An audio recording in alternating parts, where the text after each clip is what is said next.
जय हिंद दोस्तों, मैं नवीन शर्मा आप सभी का स्वागत करता हूं। आशा करता हूं आप सब एकदम अच्छे हैं, एकदम बेहतरीन हैं। एक बार सारे प्यारे दोस्त बताएंगे आप सब कैसे हैं।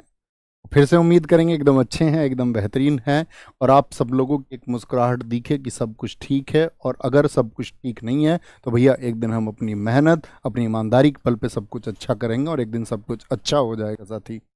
तो हम लोग पहुंच चुके हैं उसी सीरीज में प्रैक्टिस सेट नंबर 9 पर, उसी उम्मीद के साथ में कि आपके पिछले प्रैक्टिस सेट साथी रिवाइज होंगे। तो उसी तरह हम पूरे सिलेबस का रिवीजन करते हुए आगे बढ़ रहे हैं। ठीक है, हम चल रहे थे आपका मुगल काल पर, उसको आगे बढ़ाते हैं। और रोशन अख्तर किसका दूसरा नाम था, यानी कि मुगल वंश का वह कौन सा शासक हुआ जिसको रोशन अख्तर के नाम से जाना जाता है। आंसर करेंगे। अहमद शाह अब्दाली को, ये तो अफगानी था। मोहम्मद शाह रंगीला को, जी भैया मोहम्मद शाह रंगीला, जो 1719 से लेकर के 1748 तक शासक रहा था, इसी को हम रोशन अख्तर के नाम से जानते हैं। किस नाम से जानते हैं? रोशन अख्तर के नाम से जानते हैं। इसी को रंगीला कहा जाता है, मोहम्मद शाह रंगीला। ये बात आपको पता होनी चाहिए। ठीक है, और यही है जिसने उर्दू भाषा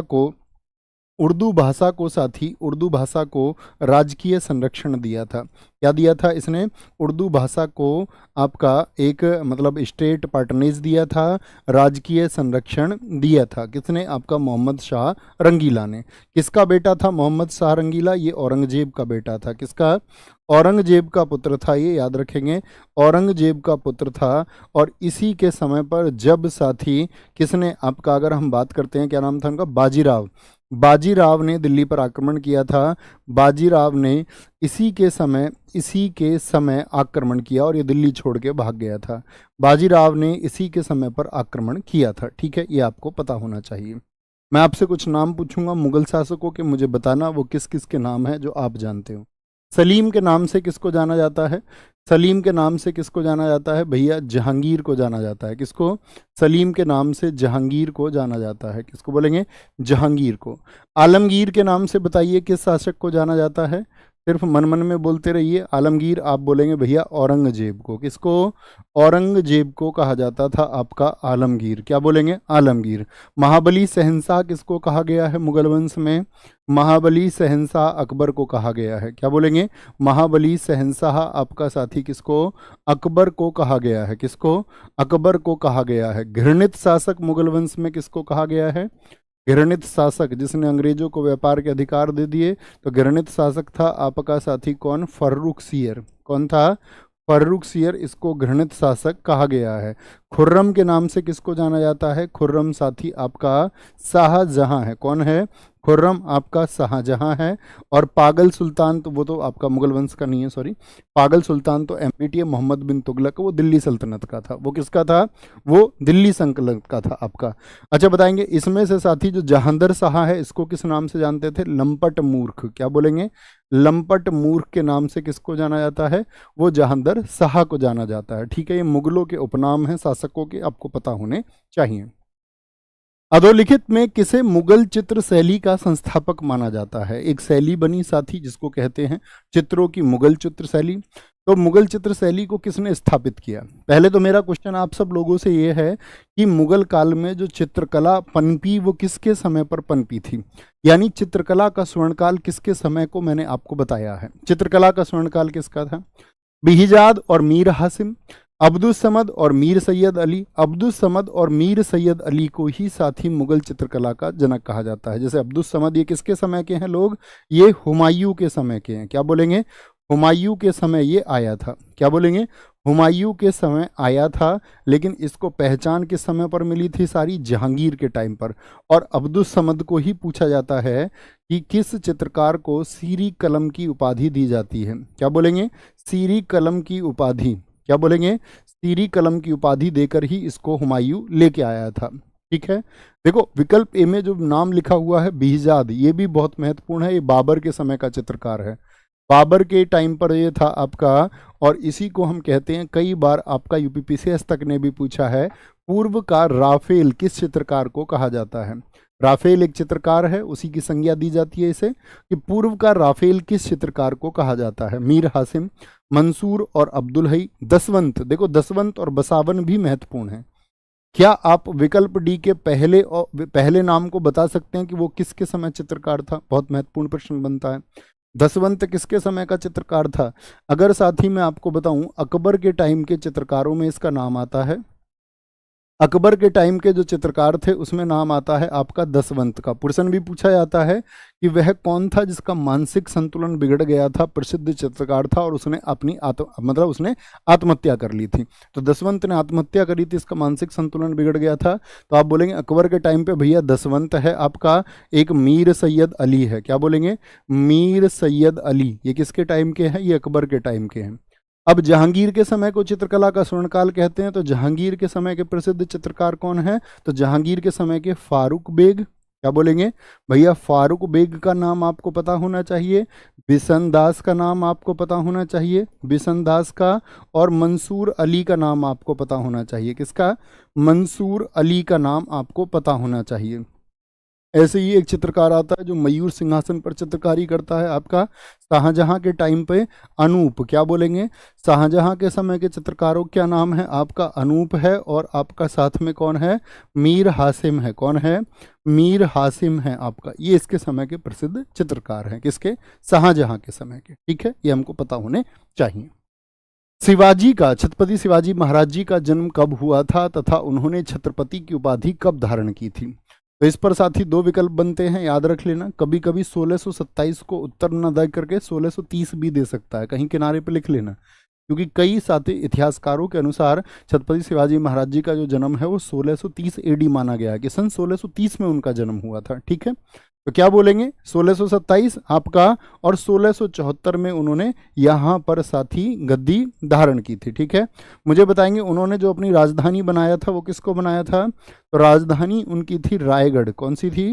राजधानी उनकी रायगढ़ थी। और जिस दिन उन्होंने 1674 में साथी हैंदव की उपाधि भी धारण की, 50,000 लोग उनके साथी आपका क्या बोलेंगे राज्याभिषेक में गए थे। और वहां उन्हें हिंदुओं का सम्राट घोषित किया गया कि हिंदुओं की जो छत्र अब इनके जिम्मे है, इसलिए इनको छत्रपति कहा गया। मुझे बताएंगे छत्रपति शिवाजी का भैया 2 बार राज्याभिषेक हुआ था। तो 2 बार राज्याभिषेक में एक बार तो साथी वैदिक रीति से हुआ जिसको आपका गंगा भट्ट ने कराया था। एक बार तांत्रिक विधि से उनका साथी राज्याभिषेक हुआ, उसको किसने कराया था? तो आप बता सकते हैं उन गोस्वामी का क्या नाम है जिन्होंने इनका राज्याभिषेक कराया था? याद रख लेना, छत्रपति शिवाजी महाराज जी की जो पैदल सेना थी, क्या बोलेंगे? शिवाजी महाराज जी की जो पैदल सेना थी उसको क्या बोलते थे? तो छत्रपति शिवाजी महाराज जी की जो पैदल सेना है उसको पाइक कहा जाता था। क्या बोलेंगे? पाइक कहा जाता था। इनके अगर टैक्स से 2 प्रश्न बड़े महत्वपूर्ण बनते हैं। एक तो साथी आपका चौथ यानी 1/4 हिस्सा देना पड़ेगा, और एक था सरदेशमुखी कर। तो ये कौन वसूलता था? 1/10 होता था ये। सरदेशमुखी होता था आपका 1/10 और चौथ होता था 1/4। किसके लिए? आपका रक्षा के लिए। ठीक है, याद रख लेना। और इनकी मृत्यु के बारे में पूछे तो आप कहना 1680 में। क्या बोलेंगे? 1680 में हुआ था। ठीक है, मुझे एक प्रश्न बताइए साथी, छत्रपति शिवाजी महाराज जी के गुरु कौन थे? इनके गुरु कौन थे? छत्रपति शिवाजी महाराज, इनकी माता का नाम जीजाबाई था, ये तो सब जानते होंगे। इनके गुरु कौन थे? आपका रामदास थे। कौन थे? रामदास थे। ठीक है, इनके गुरु कौन थे? आपका रामदास थे। समर्थ गुरु रामदास भी उनको हम कहते हैं, ये भी पूछा जा सकता है। कुछ साथी तो कौणदेव लिख रहे हैं, कौणदेव। तो कौणदेव इनके संरक्षक थे, वो इनके क्यूरेटर थे, गुरु नहीं थे। वो इनकी रक्षा के लिए थे, इनको गुरु सिखाने के लिए थे कि कैसे शासन किया जाता है। वो दादा कौंडदेव थे। कौन बोलेंगे? दादा कौंडदेव थे। लेकिन इनके दादा नहीं है ये, इनका नाम दादा कौंडदेव है लेकिन इनके दादा नहीं है। दादा तो कौन थे? इनके मालोजी थे दादा इनके। ठीक है, वो आपको पता होना चाहिए। भारत में प्रथम पुर्तगाली गवर्नर कौन था? आप लोग जानते हैं कि भारत में साथी आपका क्या बोलेंगे सबसे पहले विदेशियों में जो क्रम होता है आने का वो किसका है? वो पुर्तगालियों का है। क्या बोलेंगे? बोलेंगे भैया वो पुर्तगालियों का, फिर अंग्रेज आते, फिर डेनिस आते हैं। ठीक है, तो अल्मीडा आया पहले, पुर्तगाली गवर्नर साथी कौन आया? अल्मीडा आया।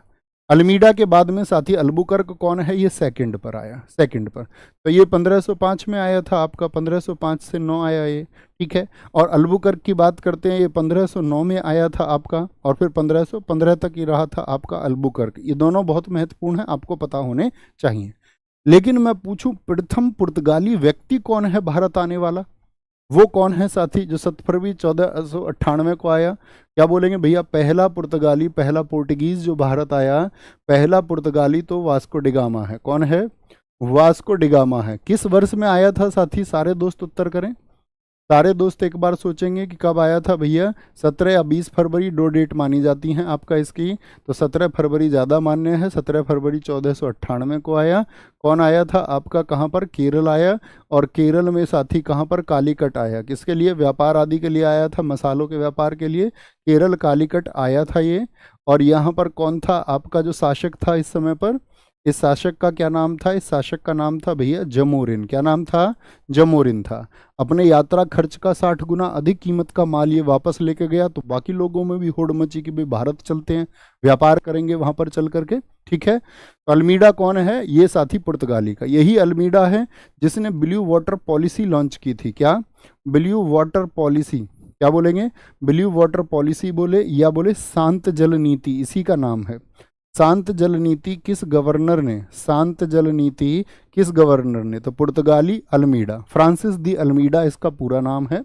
अब ये शांत जल नीति दरअसल में क्या थी? तो ये खुद तो आ गए दोस्त, और फिर इन्होंने क्या बोला, इधर जो अरब सागर है, इधर जो अरब सागर है, इसमें अब कोई भी अन्य व्यक्ति आएगा तो पहले हमसे टैरिफ लेगा या हमको टैक्स देगा या हमारी परमिशन से आएगा। तो इसको कवर करने की इन्होंने अपने साथी क्या बोलेंगे, कवर करने की कोशिश इन्होंने की। कई साथियों ने लिखा कि शिवाजी महाराज जी का जो दूसरा राज्याभिषेक था वो भैया निश्चलपुरी गोस्वामी ने किया। बहुत बढ़िया। अब मैं पूछूं, ये शांत जल नीति जो है ये किसने खत्म कर दी थी? तो इसने क्या कर दिया था? जो दूसरा अल्बुकर्क था आपका, इसने शांत जल नीति को खत्म कर दिया था। क्या कर दिया था? शांत जल नीति को इसने खत्म कर दिया था। ये आपको पता होना चाहिए। और व्यापार की बात करता हूं इनकी, तो व्यापार के लिए इन्होंने 2 कोठियां अपनी स्थापित की, जिनको फैक्ट्री भी बोलते थे। व्यापार के लिए 2 कोठियां। तो पूछा जाता पुर्तगालियों ने अपनी पहली कोठी कहां पर खोली थी? तो 1503 में कोचीन में। क्या बोलेंगे? 1503 में कोचीन में, और 1505 में दूसरी कोठी आपका कन्नूर में खोली थी। कहां पर? कन्नूर में खोली थी।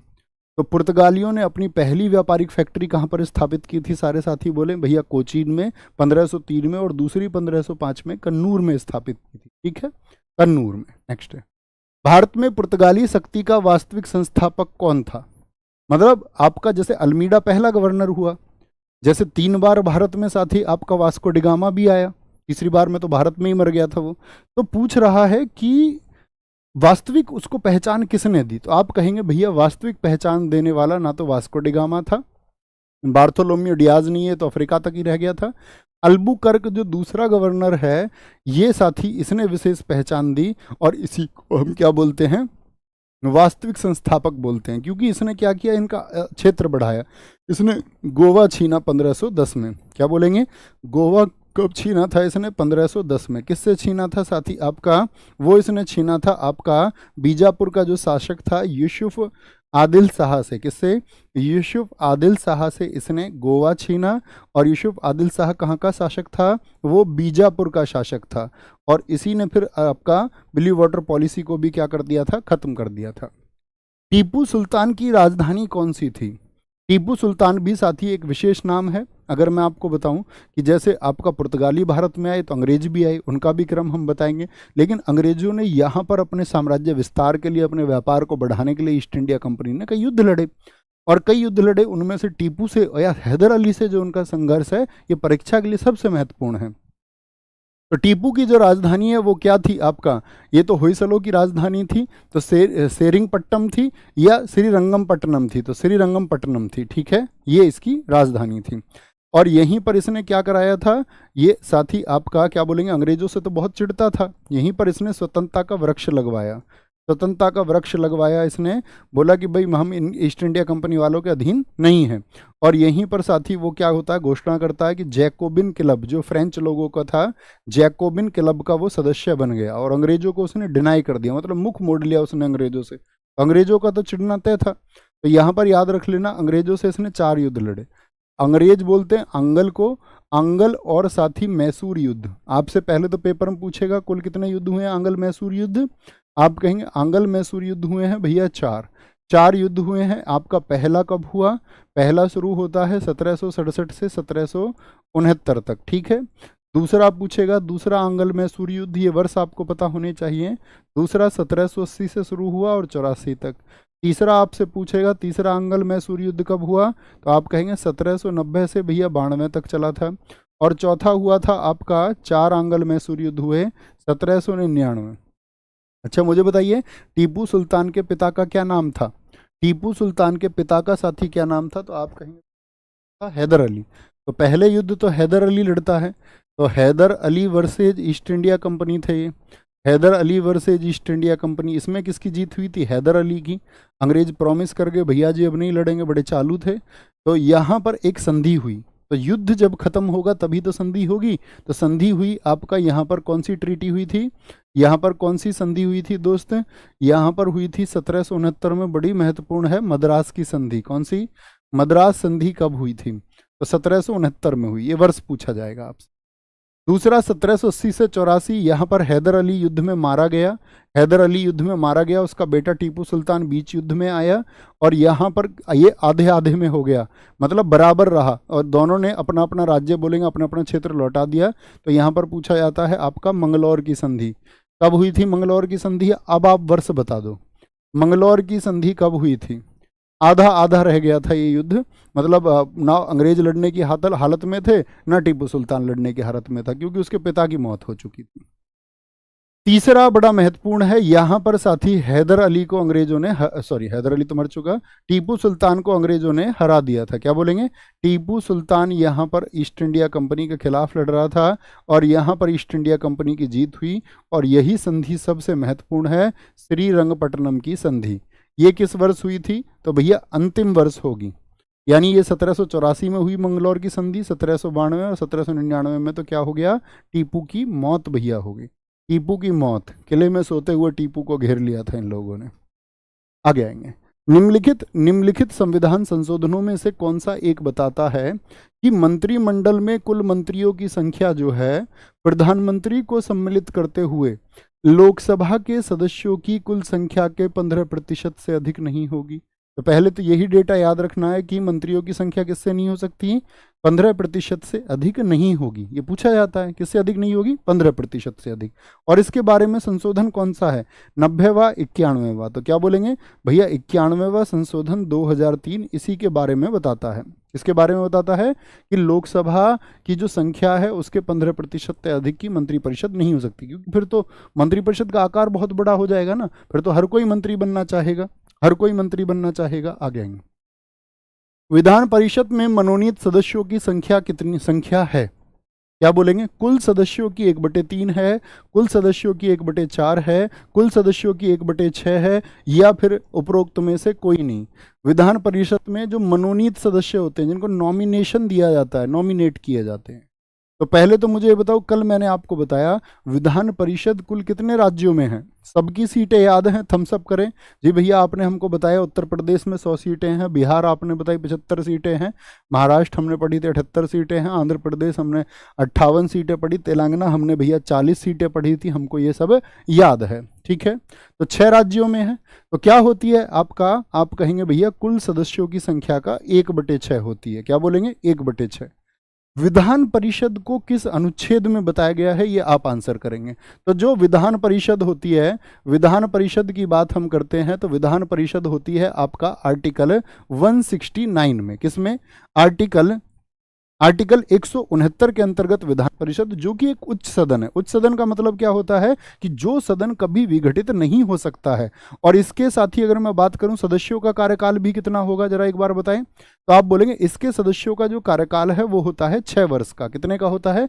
6 वर्ष का इसके सदस्यों का कार्यकाल होता है। ठीक है, अब आते हैं विधान परिषद की संरचना। तो मैंने बोला आपका ये जो सदस्य होते हैं दोस्त, अभी जो हमने बात की, मनोनीत सदस्य कितने होते हैं? 1/6। इनको मनोनीत कौन करेगा, जरा बताएं। मनोनीत कौन करेगा, इनको बताएं जरा फटाफट से। तो विधान परिषद में जो मनोनीत सदस्य होते हैं उनकी संख्या होती है 1/6, और 1/6 होते हैं आपका राज्यपाल द्वारा मनोनीत। किसके द्वारा? गवर्नर इनको नॉमिनेट करते हैं, राज्यपाल द्वारा ये क्या होंगे आपका? राज्यपाल द्वारा ये मनोनीत होते हैं। ठीक है, 1/3 जो होते हैं वो साथी स्थायी निकायों से आते हैं, स्थायी निकायों से आते हैं, मतलब जो लोकल बॉडीज होती हैं, जल बोर्ड वगैरह, नगर पालिका वगैरह होती हैं। 1/12 जो होंगे साथी वो ग्रेजुएट लोगों से, जिनकी ग्रेजुएशन को साथी 3 वर्ष से अधिक हो चुके हैं, ठीक है। 1/12 जो आते हैं वो टीचर्स से आते हैं, टीचर्स वोट डालते हैं, यानी जो माध्यमिक स्कूलों में पढ़ाते हैं और 3 वर्ष से ज़्यादा हो गए हैं। 1/3 जो होते हैं वो विधानसभा के सदस्यों से आते हैं, MLA चुनते हैं विधानसभा के सदस्यों से। तो ये जो जोड़ है ये एक बनना चाहिए हमेशा। कभी भी आप कुछ भूलें तो आप याद रख लेना, इनका जो जोड़ होगा वो एक आना चाहिए। जैसे 6 3 12 3 3, इनका लेसे क्या आएगा, सबका 12 आएगा। 6 दूनी 12, 3 चौके 12 आपका, 12 1 12 1 और 3 चौक 12, तो 4 4 8 2 10 2 12, 12/12 बराबर 1। ऐसे ये सत्यापित होता है। तब हमको पता चलता है कि हमने सारी संख्याएं सही ली हैं। सारी संख्याएं क्या ली हैं, हमने सही ली हैं, ठीक है। ये हमको पता होना चाहिए। निम्नलिखित में से कौन सा अभिलेख का न्यायालय है? अभिलेख का न्यायालय किसको कहेंगे? सर्वोच्च न्यायालय, उच्च न्यायालय, अधीनस्थ न्यायालय, या दोनों सर्वोच्च न्यायालय एवं उच्च न्यायालय, ये अभिलेख न्यायालय होते हैं, यानी कोर्ट ऑफ रिकॉर्ड होते हैं। कोर्ट ऑफ रिकॉर्ड का भैया मतलब क्या होता है? कोर्ट ऑफ रिकॉर्ड का मतलब होता है कि जो फैसला सुनाया जा चुका है उसको एज ए एविडेंस प्रयोग किया जा सकता है अन्य अधीनस्थ न्यायालयों में, कि भाई इस मामले पर यह सुनवाई हो चुकी है, तो वो उसको रिकॉर्ड के रूप में काम कर सकते हैं। तो ऐसे दोनों ही कोर्ट होते हैं। क्या बोलेंगे? हाई कोर्ट में तो आपका सुप्रीम कोर्ट के जजमेंट चल जाते हैं, वो उसको रिकॉर्ड बना सकते हैं। जी हाँ, तो supreme court court of record है। ये किस अनुच्छेद में कहा गया है, प्रश्न ये पूछा जाता है। उच्चतम न्यायालय एक अभिलेख न्यायालय होगा, यह कौन सा अनुच्छेद बताता है? तो आप कहेंगे आर्टिकल 129 बताता है। मैं आपसे पूछूं हाई कोर्ट यानी कि उच्च न्यायालय, हाई कोर्ट, और ये क्या है, सुप्रीम कोर्ट, उच्चतम न्यायालय, ये दिल्ली वाला है। हाई कोर्ट हर राज्य में होता है। अगर पूछे हाई कोर्ट एक कोर्ट ऑफ रिकॉर्ड होगा, ये किस अनुच्छेद में कहा गया है, ये मेरा प्रश्न है आपसे। क्या बोलेंगे? अभिलेख न्यायालय होगा। ये साथी आपका आर्टिकल 215 में बताया गया है। किसमें? आर्टिकल 215 में बताया गया है। भारत का संघीय न्यायालय, जिसको फेडरल कोर्ट हम बोलते हैं, निम्नलिखित में से किस वर्ष में स्थापित किया गया था? जो साथी संघीय न्यायालय है उसको किस वर्ष में स्थापित किया गया था? तो फेडरल कोर्ट 1935, 1937, 1946 या 1947? तो फेडरल कोर्ट भारत का जो संघीय न्यायालय है, अधिनियम क्या बोलेंगे? अधिनियम भैया 1935 के अधिनियम से, जो भारत शासन अधिनियम आया था। कभी पूछे किस एक्ट से स्थापित किया, तो एक्ट पूछे तो 1935 लिखेंगे, लेकिन किस वर्ष में? 1937 में। तो क्या बोलेंगे? 1 अक्टूबर 1937 को फेडरल कोर्ट बना था आपका, दिल्ली में ही बना था। और इसमें क्या था, एक तो साथी मुख्य न्यायाधीश थे, और अन्य न्यायाधीश कितने थे? अगर मैं आज बात करूं तो कितने होते हैं टोटल जज सुप्रीम कोर्ट में? यही सुप्रीम कोर्ट बना बाद में, और 6 अन्य जज थे, 6 अन्य न्यायाधीश थे। तो एक तो साथी आपके इसमें चीफ जस्टिस थे, और 6 क्या थे? अन्य न्यायाधीश। 1 + 6 बहुत सारे साथियों ने बताया। वर्तमान में कई दोस्त 25 बता रहे हैं, उनको यही नहीं पता है मैं क्या पूछ रहा हूँ। वर्तमान में साथी जजेस कितने बोलेंगे? न्यायाधीशों की संख्या कहाँ पर? सुप्रीम कोर्ट में कुछ 25 कह रहे हैं। अब उन्होंने कुछ डेटा याद कर लिया है कि हाई कोर्ट की संख्या कुल 25 होती है, तो कहीं भी उसको तुम लगा दोगे क्या? कुछ भी पूछेगा उसको कहीं भी लिख दोगे क्या भाई? बड़े कमाल आदमी हो। तो क्या बोलेंगे भैया? ये 1 + 33 है, यानी कि कुल मिलाकर के 34 जज वर्तमान में है। कहाँ पर? सुप्रीम कोर्ट में। कहाँ बोलोगे? सुप्रीम कोर्ट में। मुझे बताओ सुप्रीम कोर्ट का जो गठन है साथी, यह हम बात करते हैं आपसे, उच्चतम न्यायालय को किस अनुच्छेद में बताया गया है? पहले तो ये बताओ, जो सुप्रीम कोर्ट है, उच्चतम न्यायालय है, उसको किस अनुच्छेद में बताया गया है? सारे दोस्तों का आंसर आए। तो सुप्रीम कोर्ट आप कहेंगे भैया इसको बताया गया है किसमें? सुप्रीम कोर्ट को बताया गया है आर्टिकल 124 में। क्या बोलेंगे? आर्टिकल 124 में बताया गया है। बड़ा महत्वपूर्ण प्रश्न बनता है। और अगला जो प्रश्न बनेगा आपका साथी, जो जजेस की संख्या की हम बात कर रहे हैं, मुझे बताओ इसकी जो पहली बैठक हुई वो कब हुई थी? इसकी स्थापना तो साथी कब हुई थी? 25 जनवरी को। लेकिन पहली बैठक पूछे तो 28 जनवरी 1950 को हुई। 28 जनवरी 1950 को हुई। इसका गठन पूछे तो कब हुआ था आपका? 25 जनवरी 1950 को हुआ। और इसीलिए 25 जनवरी को हम कौन सा आपका बता सकते हैं क्या गठन? सॉरी, 26 जनवरी को। 26 जनवरी 1950 को हुआ इसका गठन। बैठक 2 दिन बाद हुई थी। बैठक कब हुई थी? बैठक 2 दिन बाद हुई थी आपका, ये आपको पता होना चाहिए। ठीक है, आगे आएंगे। अंडमान और निकोबार द्वीप पर निम्नलिखित उच्च न्यायालयों में से कौन सा किस एक का क्षेत्राधिकार है, बोलेंगे जी। किसका अंडमान निकोबार में कहाँ का हाई कोर्ट लगता है? जैसे आप सब यूपी के बच्चे हैं तो आप सबका हाई कोर्ट कहाँ पर है? सारे दोस्त बोलेंगे हम सबका हाई कोर्ट कहाँ पर है, हम सबका उच्च न्यायालय कहाँ पर है? उच्च न्यायालय जिसको साथी किस में बताया गया है आपका? उच्च न्यायालय जो साथी आपका आर्टिकल 214 में बताया गया है, क्या बोलेंगे? आर्टिकल 214 में बताया गया है। इसमें पूछ रहा है अंडमान और निकोबार द्वीप के लिए आंध्र प्रदेश में, कलकत्ता में, आपका मद्रास में या उड़ीसा में। तो अंडमान निकोबार किसके पास पड़ता है ज़्यादा? देखो ऐसे देखना होता है इसको। कैसे बोलेंगे भैया, अंडमान निकोबार इधर है तो इसके सबसे पास कौन पड़ता है? पश्चिम बंगाल पड़ता है। ये पास नहीं पड़ेगा कभी, इसको सोचने लग जाए। इधर जैसे लक्षद्वीप है, लक्षद्वीप का लगता है केरल में, बड़ा पूछा जाता है वो भी। लक्षद्वीप का कोर्ट कहाँ पर है बताएंगे एक बार? लक्षद्वीप का कहाँ पर है साथी? आपका केरल में है, केरल में है। जैसे मद्रास में किसका, कौन से आपका केंद्र शासित प्रदेश का? मद्रास में है पुडुचेरी का। पुडुचेरी और तमिलनाडु का कहाँ पर लगता है? वो मद्रास में लगता है, मद्रास में लगता है। ठीक है, तो अंडमान निकोबार कहाँ पर है? कलकत्ता में। आप मुझे बताइए साथी, सबसे पहला हाई कोर्ट कौन सा है? सबसे पहला हाई कोर्ट कौन सा है? या मैं बात करूं उत्तर प्रदेश का, जैसे आप कहेंगे इलाहाबाद कोर्ट है, उसकी स्थापना कब हुई थी? ये कॉमन क्वेश्चन है। तो क्या बोलेंगे? सबसे पहला जो हाई कोर्ट है वो कलकत्ता ही है। और कलकत्ता हाई कोर्ट की स्थापना हुई थी दोस्त सबसे पहले कब? आपका 1 जुलाई 1862 को, 1 जुलाई 1862 को। ठीक है, अगर मैं बात करूं आपसे, फिर बनता है आपका क्या बोलेंगे? बॉम्बे हाई कोर्ट, जो मुंबई वाला है। बॉम्बे हाई कोर्ट की स्थापना हुई आपकी 14 अगस्त 1862 को। और फिर 15 अगस्त 1862 को बनता है आपका, 15 अगस्त 1862 को बनता है हमारा तीसरा कोर्ट, जिसको हम बोलते हैं मद्रास कोर्ट। ठीक है, आपका साथी अगर मैं आपसे पूछूं, अगर हम बात करते हैं किसकी, इलाहाबाद हाई कोर्ट की स्थापना कब हुई? इलाहाबाद हाई कोर्ट की स्थापना कब हुई थी? तो जो आपका इलाहाबाद का है ये 17 मार्च 1866 का हाई कोर्ट है। ऐसे ही इसके 100 वर्षों के बाद में दिल्ली हाई कोर्ट है। ये 5 हाई कोर्ट हमको हमेशा पता होने चाहिए। दिल्ली हाई कोर्ट की स्थापना कब हुई थी? वो 31 अक्टूबर 1966 को हुई थी। 31 अक्टूबर 1966, क्या बोलेंगे जी? 31 अक्टूबर 1966 को हुई थी। सबसे महत्वपूर्ण आपके लिए ऊपर के 3 और इलाहाबाद है। ठीक है, दिल्ली बहुत पूछा जाता है परीक्षाओं में। मेरा प्रश्न आपसे ये है कि वर्तमान में कुल हाई कोर्ट कितने हैं? प्रत्येक राज्य के लिए एक हाई कोर्ट होगा, तो राज्य कितने? 28। तो क्या हमारे देश में 28 हाई कोर्ट हैं? तो 28 नहीं है भैया, कुल हाई कोर्ट की संख्या 25 है। या लेकिन यहाँ से भी प्रश्न बनना तय है। जैसे कौन सा प्रश्न बन सकता है? मैं आपसे बात करूं देश में कुल हाई कोर्ट कितने हैं, तो आप कहेंगे हाई कोर्ट भैया 25 हैं। और 25वां कौन सा हाई कोर्ट है जरा बताएं? 25वां जो साथी आपका कौन सा है? अमरावती हाई कोर्ट है। क्या बोलेंगे? 25वां जो है वो अमरावती हाई कोर्ट है। और अमरावती हाई कोर्ट किस साथी आपका राज्य का है, ये बताएंगे। तो जैसे कुछ की एक से ज़्यादा बेंच है भाई, 25 हैं तो 28 राज्य, तो ज़्यादा जैसे बम्बई किस किस के लिए काम करता है? महाराष्ट्र और गोवा।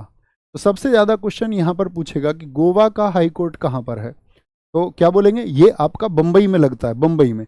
और बम्बई में ही साथ ही आपका जो दमन और दीव है, दमन और दीव यूटी है, इसके भी मामले यहीं पे सुने जाएंगे। जो साथी दादर और नागर हवेली है, क्या बोलेंगे?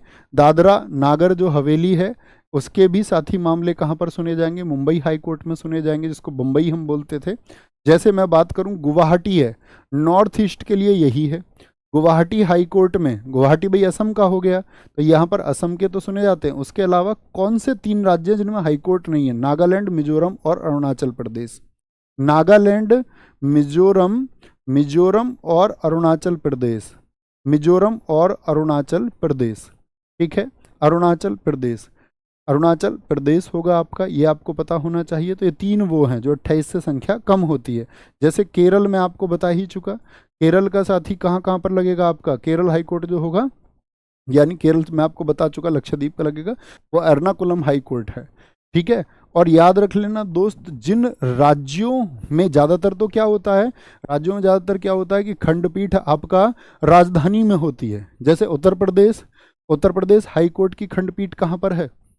यूपी हाई कोर्ट की खंडपीठ साथी कहाँ पर है? सारे दोस्त उत्तर बता दें एक बार। तो आप कहेंगे लखनऊ में है। कहाँ पर है? लखनऊ में।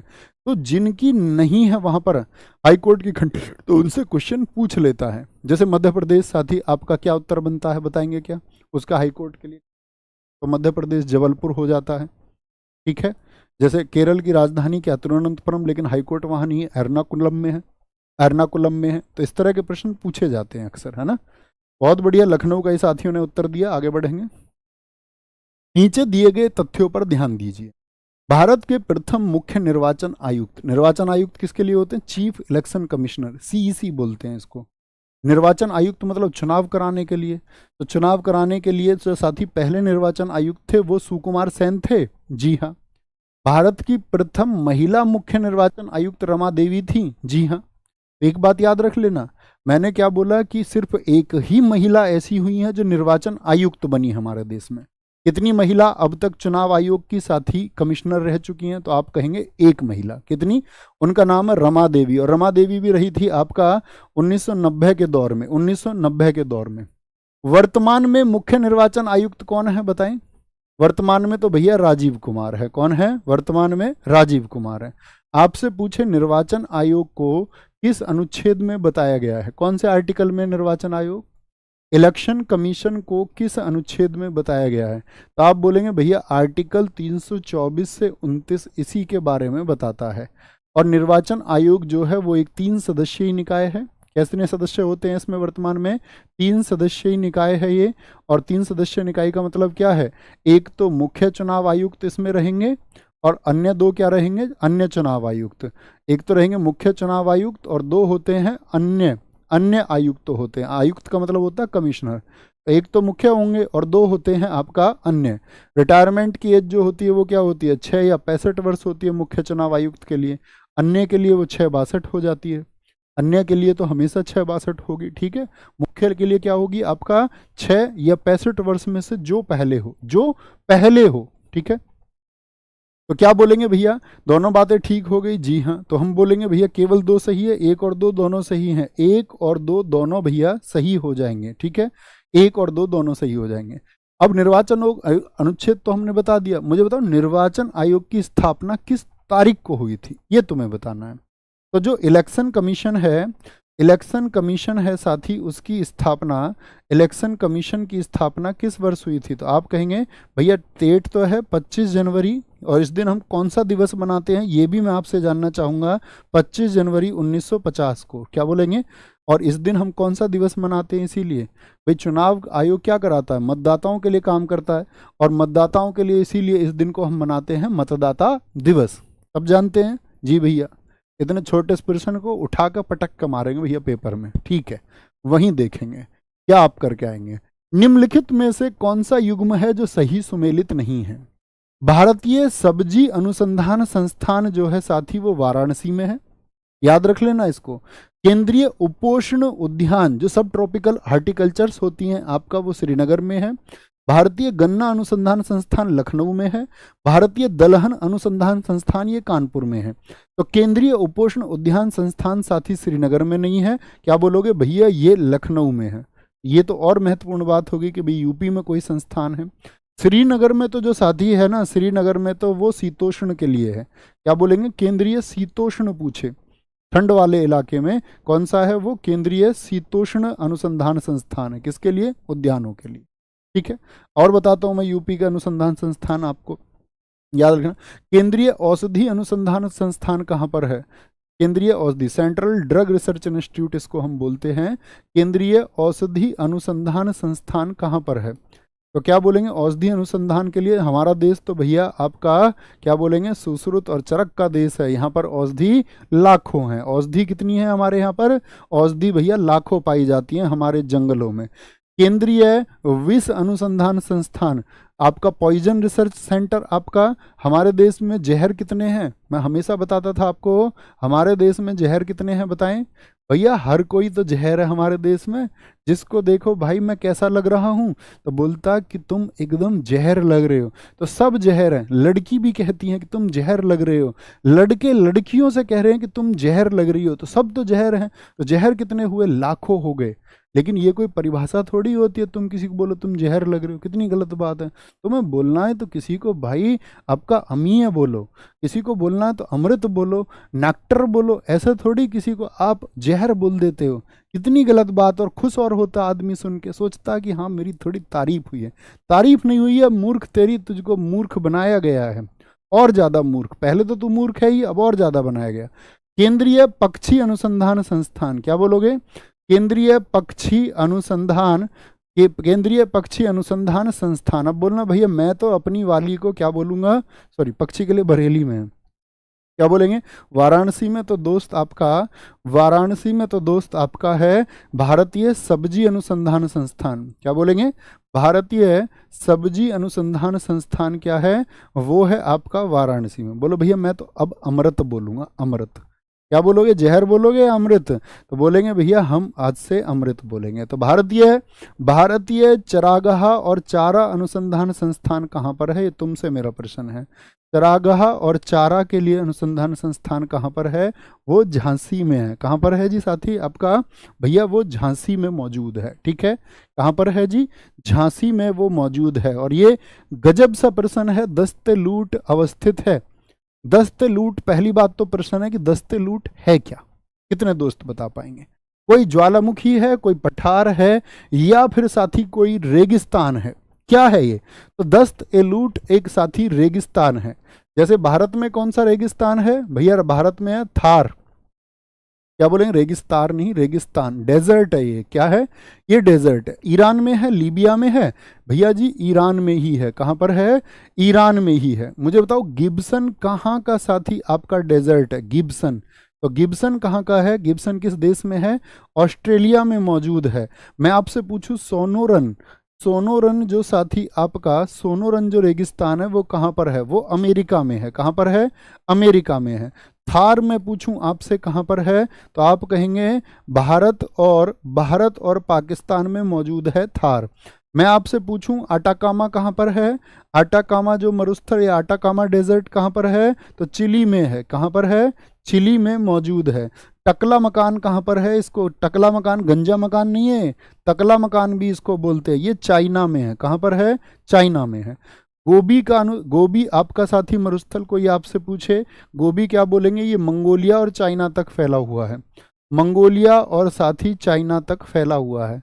सहारा मरुस्थल मैं आपसे पूछूं सहारा कहाँ पर है? तो सहारा जिसको कालाहारी भी हम बोलते हैं, कालाहारी क्या बोलेंगे? ये अफ्रीका में है। कहाँ पर है? अफ्रीका में है। बोत्सवाना जो आपका, बोत्सवाना में है। कहाँ पर? बोत्सवाना बोले या अफ्रीका बोले, यहाँ पर आपका सहारा मरुस्थल, वो वैसे भी बहुत जगह तक फैला हुआ है। ठीक है, कई देशों तक फैला हुआ है। कोई दिक्कत, कोई परेशानी? नेक्स्ट है जी, आगे आएंगे। भूकंप की तीव्रता का मापन होता है, कल तुमको बताया था। 100% ठीक उत्तर आना चाहिए, तब समझे कि मिट्टी की खुशबू आई। तो क्या बोलेंगे? रूलर पैमाने पर, हेक्टेयर पर, रिक्टर पैमाने पर। चार्ल्स रिक्टर ने इसको बनाया था, चार्ल्स रिक्टर ने भूकंप की तीव्रता मापने के लिए।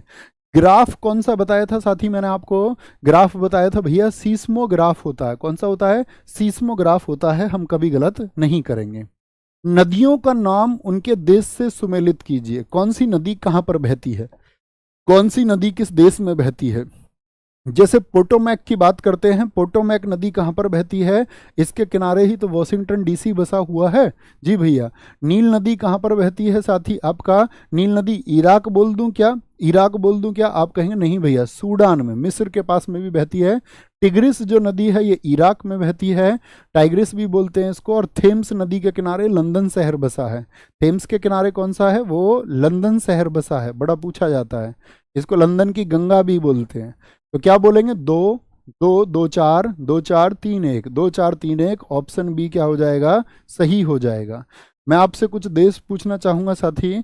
जैसे यूएसए में न्यूयॉर्क किसके किनारे बसा हुआ है? तो न्यूयॉर्क किसके किनारे बसा हुआ है? हडसन के किनारे। तो हडसन नदी भी कहाँ पर बहती है? वो भैया जी यूएसए में बहती है, यूएसए में। मुझे बताओ वांगहो नदी कहाँ पर बहती है? वांगहो नदी, चाइना का शोक बोलते हैं इसको। क्या बोलते हैं? चाइना का शोक, क्योंकि ये वहाँ पर बाढ़ आदि लेकर आती है। तो हांगो कहाँ पर बहती है? चाइना में बहती है। मुझे बताओ मीकांग रिवर किस देश में बहती है? मीकांग रिवर किस देश में बहती है? तो लाओस और कंबोडिया में बहती है। लाओस और साथी आपका कंबोडिया में बहती है। मरे और डार्लिंग नदियां किस देश में बहती हैं? मरे और डार्लिंग नदियां किस देश में बहती हैं? मरे डार्लिंग ये ऑस्ट्रेलिया में है। कहाँ पर है? ऑस्ट्रेलिया में है आपका। सीन नदी कहाँ पर बहती है साथी? सीन नदी फ्रांस में, इसी के किनारे पेरिस शहर बसा हुआ है। तीन नदी आपका। मुझे बताओ लिम्पोपो रिवर किस देश में बहती है? लिम्पोपो नदी किस देश में बहती है? तो दक्षिण अफ्रीका में बहती है। मुझे बताओ भारत के किस पड़ोसी देश में इरावती नदी बहती है? इरावती नदी बहती है आपका म्यांमार में। कहाँ पर? म्यांमार में बहती है। इरावती रिवर कहाँ पर बहती है? वो साथी आपका म्यांमार में बहती है। ठीक है, म्यांमार में बहती है। बरमूडा ट्रायंगल, जिसके बारे में बहुत बार साथी ये बातें आपने सुनी होंगी कि उसमें जाके सब जहाज गायब हो जाते हैं, बहुत रहस्यमयी, उस पर बहुत सारी वीडियोस भी हैं। तो क्या बोलेंगे, बरमूडा जो त्रिभुज है वो कहाँ पर है? ये रहस्यमयी जगह कहाँ पर है? उत्तरी अटलांटिक महासागर में है, दक्षिण अटलांटिक महासागर में, उत्तरी प्रशांत महासागर में, या दक्षिण पश्चिम महासागर में? तो उत्तरी जो अटलांटिक महासागर है इसमें ये मौजूद है। ठीक है, ये आपको पता होना चाहिए। दरअसल में इसके पास में जगह है, देश हैं, फ्लोरिडा देश के पास में है। मैं अगर बात करूं आपसे, बरमूडा कंट्री के पास में है, बरमूडा कंट्री के पास में ये है। और यहाँ पर एक गर्त भी पड़ती है, प्योर्टो रिको, सुनी है आपने? थम्सअप करें। गर्तों का प्रश्न एक दिन कराऊंगा, जिसमें चैलेंजर गर्त हो, आपका सुंडा गर्त हो, जावा हो, प्योरोटिको हो, कौन सबको हम पढ़ेंगे। सूर्य की ऊर्जा किससे उत्पन्न होती है? जो साथी आपका सन है, सूर्य है, उसमें जो एनर्जी है वो किस बात से मिल रही है? तो आप क्या बोलेंगे भैया, वहां पर हाइड्रोजन के जो साथी आपका, क्या बोलेंगे, हाइड्रोजन के जो आपका साथी जुड़ते हैं, उससे जुड़ते हैं तो वो क्या बनाते हैं, आपका हीलियम का निर्माण करते हैं। और यही प्रक्रिया होती है नाभिक संलयन। क्या होती है? संलयन के द्वारा होती है। कभी भी पूछे सूर्य एक तारा है या नहीं है, तो तारे की ऊर्जा भी कभी पूछे इस तरह से, तब भी हम कहेंगे यही स्रोत है। अगर मैं पूछूं, जो मैंने आपको क्वेश्चन बताया था एक दिन, हाइड्रोजन बम, तो भी हम क्या बोलेंगे, नाभिकीय, हाइड्रोजन व नाभिकीय संलयन। लेकिन हाइड्रोजन बम जो है साथी, वो नाभिकीय संलयन की नियंत्रित प्रक्रिया पर चलेगा या अनियंत्रित पर? फटाफट से आंसर करें। तो आप कहेंगे भैया हाइड्रोजन बम होता है अनियंत्रित, यानी कुछ कंट्रोल अब नहीं रहा। भारत के प्रथम परमाणु रिएक्टर का नाम क्या है? यानी परमाणु रिएक्टर का मतलब जो बिजली हमने बनाई, तो पहला परमाणु रिएक्टर कौन सा है? अप्सरा है, कामिनी है, रोहिणी है, या फिर उर्वशी है? तो यहाँ पर दो प्रश्न बनते हैं, दोनों को याद रखेंगे। ठीक है, एक तो जो मैंने उपग्रह वाला आपको बताया था, क्या बोलेंगे भैया, ब्रिटेन के सहयोग से हमने बनाया था, किसको, आपका अप्सरा को। कब? 1956 में, 1956 में, यूके की हेल्प से। किसकी हेल्प से? यूनाइटेड किंगडम की हेल्प से हमने इसको बनाया था। ठीक है, एक साथी मैंने आपको इस तरह क्वेश्चन बताया था, प्रथम भारतीय उपग्रह कौन सा है? प्रथम भारतीय जो सैटेलाइट था वो कौन सा था? प्रथम भारतीय उपग्रह, तो आप कहेंगे भैया वो था आर्यभट्ट। आर्यभट्ट को कब प्रक्षेपित किया गया था, यानी कब उसको लॉन्च किया गया था? तो याद रख लेना इसकी डेट, 19 अप्रैल 1975 है, 1975। लेकिन ये हमने रूस की मदद से भेजा था। किसकी? रूस की हेल्प से, खुद का नहीं था हमारा, रूस की हेल्प से हमने इसको भेजा था। यहीं पर क्वेश्चन बनेगा, स्वदेश निर्मित प्रथम उपग्रह कौन सा है, जो हमने देश में बनाया, खुद का, सेल्फ मेड, क्या बोलेंगे, मेड इन इंडिया। स्वदेश निर्मित प्रथम उपग्रह कौन सा? स्वदेश निर्मित प्रथम उपग्रह साथी कौन सा है? क्या बोलेंगे, इनसैट 2A है। कौन है? इनसैट 2A है, जो कि आपका 1992 में साथी लॉन्च हुआ था। 1992 में साथी वो लॉन्च हुआ था। कोई दिक्कत, कोई परेशानी? आगे आएंगे। संपीड़ित प्राकृतिक गैस सीएनजी, सीएनजी का फुल फॉर्म पता होना चाहिए। सीएनजी का, ऐसी एलपीजी का फुल फॉर्म एक बार लिख के दिखाओ सारे, मतलब बोल के देखेंगे क्या होता है एलपीजी का full form. Liquefied petroleum gas होता है। लिक्विफाइड, लिक्विड पेट्रोलियम गैस नहीं, लिक्विफाइड, द्रवीकृत होता है। ठीक है, तो सीएनजी जो साथी आपका किससे मिलेगी? उस ब्यूटेन से, प्रोपेन से, एथेन से, या फिर मीथेन से। तो मीथेन ही सबसे ज़्यादा होता है सीएनजी में। ठीक है, सीएनजी में मीथेन लगभग आपका साथी 90% तक चला जाता है। और पेट्रोलियम जो हम परिष्करण करते हैं, जैसे आपने शायद कभी, जिन जातियों ने विज्ञान पढ़ी होगी वो जानते होंगे, प्रभाजी आसवन के द्वारा ही हम साथी जो आपका कच्चा तेल होता है, क्रूड ऑयल होता है, उसी से हम पेट्रोल, उसी से डीजल, उसी से एलपीजी, उसी से सीएनजी हम आदि का निर्माण करते हैं। ठीक है, परिष्करण के द्वारा ही। क्लोरोफिल पर्णहरित में पाया जाता है। आप सारे दोस्त जानते हैं, जो साथी एक पत्ती होती है, क्या बोलेंगे, जो भैया जी एक पत्ती होती है आपका, अगर हम बात करें जो पत्ती होती है, उस पत्ती के हरे होने का कारण क्या होता है? हरी पत्ती क्यों होती है? क्लोरोफिल के कारण होती है। और अगर मैं बात करूं जो पीली पत्ती होती है वो किसके कारण होती है, क्या बोलेंगे, हरी पत्ती तो होती है भैया क्लोरोफिल, पर्णहरिम के कारण, क्लोरोफिल के कारण होती है। और जो पीली पत्ती होती है वो होती है किसके कारण, क्लोरोप्लास्ट के कारण हो जाती है, किसके कारण, क्लोरोप्लास्ट के कारण हो जाती है। ठीक है, अब पूछ रहा है उस क्लोरोफिल में ही जो भोजन बनाने में सहयोगी है उसके लिए साथी हमको क्या चाहिए, तो क्या बोलेंगे आपका, उसमें होता है आपका मैग्नीशियम। क्या होता है, मैग्नीशियम, मैग्नीशियम होता है। और दरअसल में ये करता क्या है क्लोरोफिल, ये करता है काम कि आपका जो पत्ती की मदद से जो साथी प्रकाश ऊर्जा है, प्रकाश ऊर्जा होती है उससे क्या बनाते हैं, ये आपका रासायनिक ऊर्जा बना देते हैं। क्या बना देते हैं, रासायनिक ऊर्जा बना देते हैं, जिसको हम फोटोसिंथेसिस बोलते हैं। क्या बोलते हैं उसको हम, प्रकाश संश्लेषण का नाम दे देते हैं। प्रकाश संश्लेषण यानी पत्तियां अपना भोजन स्वयं बनाती हैं। क्या बनाती हैं, भोजन अपना स्वयं बनाती हैं। अब पत्तियों को क्या क्या चाहिए, ठीक है, पत्तियों को क्या क्या चाहिए भोजन बनाने के लिए, आप जानते हैं इस बात को, पत्ती को किस चीज की जरूरत होती है, पेड़ पौधे वातावरण से क्या लेते हैं भोजन बनाने के लिए, निम्न में से कौन सा पादप हार्मोन है जो पौधों में पाया जाने वाला एक हार्मोन है, इंसुलिन ह्यूमन बॉडी में मिलता है, थायरॉक्सिन ह्यूमन बॉडी में मिलता है, साथ ही आपका एस्ट्रोजन की बात करें आपका क्या ये होगा, क्या साइटोकाइनिन होगा, जी भैया साइटोकाइनिन होगा। एस्ट्रोजन मैंने आपको बताया ये कौन से हैं, एस्ट्रोजन प्रोजेस्ट्रॉन, ये आपका ह्यूमन बॉडी के हैं। तो ये साइटोसाइनिन क्या है, इसमें ही साथी क्या होता है, इसी में जो पौधों की कोशिका होती है, इसमें पौधों का जो कोशिका विभाजन होता है, जो आपका साथी कोशिका विभाजन होता है वो किसके अंतर्गत होता है, साइटोकाइनिन नामक आपका पादप हार्मोन के अंदर होता है। देखो थायरॉक्सिन की बात में भी याद रख लेना कि ये श्वसन की गति को क्या करता है, तीव्र करता है, जो सांस दर है उसको बढ़ाता है, श्वसन गति को ये क्या करता है, तीव्र करता है। श्वसन गति को तीव्र करने का काम कौन करता है, थायराइड। इंसुलिन और एस्ट्रोजन के बारे में मैं आपको बता चुका। इंसुलिन की कमी, इंसुलिन किसको कंट्रोल करता है, इंसुलिन जरा एक बार लिखो सारे लोग तब मानेंगे, तभी आगे बढ़ेंगे। इंसुलिन साथी किसको कंट्रोल करता है, तो भैया ब्लड शुगर को कंट्रोल करता है, किसको, ब्लड शुगर को कंट्रोल करता है। प्रकाश संश्लेषण प्रक्रिया के लिए जो फोटोसिंथेसिस है उसके लिए किसकी उपस्थिति आवश्यक नहीं है। फोटोसिंथेसिस क्या करते हैं कि पादप अपना भोजन बनाते हैं, और उनको भोजन बनाने के लिए क्या चाहिए, तो पौधे क्या लेते हैं, आप सब जानते हैं, पौधे कार्बन डाइऑक्साइड को वातावरण से लेते हैं और ऑक्सीजन को छोड़ते हैं। तो उनको ऑक्सीजन की जरूरत नहीं होती, इसको तो वो प्रोसेस के द्वारा छोड़ देते हैं। उनको सिर्फ चाहिए प्रकाश, जल और कार्बन डाइऑक्साइड। क्या चाहिए, प्रकाश, जल और कार्बन डाइऑक्साइड चाहिए, और उसी के द्वारा वो ग्लूकोज का निर्माण करते हैं। ठीक है, आपने पढ़ा था ये 6CO2 + 6H2O बराबर C6H12O6 प्लस ऊर्जा, पढ़िए समीकरण, पढ़ी है ना सबने। आगे आएंगे, टमाटर में जो लाल रंग का कारक है वो कौन सा होता है, कैरोटीन होता है, लाइकोपीन होता है, जैंथाफिल होता है, या सोलेनिन होता है। तो भैया टमाटर में जो लाल रंग का कारक है वो लाइकोपीन है, लाइकोपीन है। क्या बोलेंगे, वो लाइकोपीन है।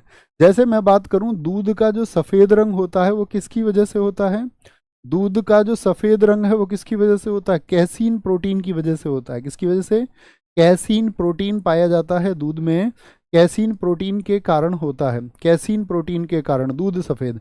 और दूध का साथी अगर मैं बात करूं जो पीला रंग होता है वो क्यों होता है, तो पीला रंग होता है आपका कैरेटीन की वजह से। कैरेटीन ये विशेषता गाय के दूध में पाया जाता है, गाय के दूध में। ठीक है, लाइकोपीन हो गया। जैसे मुझे आप बताओ प्याज का जो गुलाबी रंग होता है, प्याज का जो रंग होता है वो किसकी वजह से होता है, तो वो होता है एंथोसाइनिन की वजह से। किसकी वजह से, एंथोसाइनिन की वजह से होता है, एंथोसाइनिन की वजह से होता है।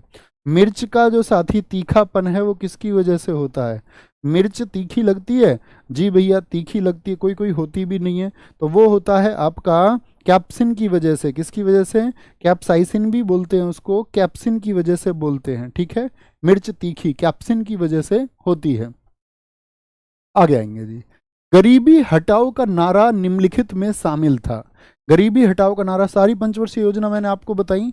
एक बार थम्स अप करके बताओ कि भैया आंख बंद करके बोल सकते हैं। 1951 से 56, 56 से 61, 61 से 66, 66 से 69 का गैप, फिर 69 से 74, फिर 74 से आपका साथी 78, 78 के बाद 80 तक का गैप, 80 से 85, 85 से 90, 90 से 92 का गैप, फिर 92 से 97, और फिर 97 से 2002, 2007, और फिर भैया 2012, 2012 से 17 चलनी थी, लेकिन 2015 में नीति आयोग आ गया। बीच के 3 गैप पता है ना कौन कौन से हैं? 66 से 69 है साथी, और आपका 1978 से 80 है, और 1990 से 92 है। ऐसे ही ये गरीबी हटाओ का नारा किस में दिया गया था? 5वीं पंचवर्षीय योजना। इसका काल बताओ। तो 5वीं थी भैया जी 1974 से 78 तक। ठीक है साथी, ये इसी का मूल उद्देश्य था। कभी भी पूछे 5वीं पंचवर्षीय योजना का जो मेन ऑब्जेक्टिव था क्या था? यही था। और साथ ही इसी में 1975 में एक महत्वपूर्ण काम हुआ जिसको बोलते 20 सूत्री कार्यक्रम। भारत के विकास के लिए 20 सूत्री कार्यक्रम आया था। क्या बोलेंगे? 20 सूत्री कार्यक्रम किसने लॉन्च किया था? तो 20 सूत्री कार्यक्रम क्या बोलेंगे? 1975 में आया। 1975 में ही साथ ही आपका विद्युत आपूर्ति एक्ट आया था बिजली के लिए, क्योंकि पहले बिजली की हालत बहुत ख़राब होती थी। विद्युत आपूर्ति एक्ट आया आपका। और एक आता है आपका 1975 का ही आपका न्यूनतम आवश्यकता कार्यक्रम। क्या बोलेंगे? न्यूनतम आवश्यकता की, लोगों की जो न्यूनतम आवश्यकताएं हैं वो कम से कम पूरी हों। न्यूनतम आवश्यकता क्या बोलेंगे? कार्यक्रम बोलते थे इसको। तो मिनिमम नीड्स प्रोग्राम था ये, MNP भी बोलते हैं। MNP प्रोग्राम कब आया था? Minimum needs programme. क्या बोलेंगे? मिनिमम नीड्स प्रोग्राम, यानी कि न्यूनतम आवश्यकता कार्यक्रम आया था। ठीक है, न्यूनतम आवश्यकता कार्यक्रम आया था। कोई दिक्कत, कोई परेशानी? भारतीय, तो ये सब इसी पंचवर्षीय योजना के थे, ये आपको याद रख लेने हैं। ठीक है, आगे आएंगे। भारतीय अर्थव्यवस्था एक है। भारतीय अर्थव्यवस्था में क्या है? भारतीय अर्थव्यवस्था एक स्वतंत्र अर्थव्यवस्था है, या मिश्रित है, या पूंजीवादी है? पूंजीवादी है। तो आप कहेंगे भैया भारत की अर्थव्यवस्था एक मिश्रित अर्थव्यवस्था है, जो कि किसका मेल होती है? निजी और साथ ही आपका सार्वजनिक अर्थव्यवस्थाओं का एक मेल होती है। सार्वजनिक अर्थव्यवस्थाओं का एक मेल होती है, ये आपको पता होनी चाहिए।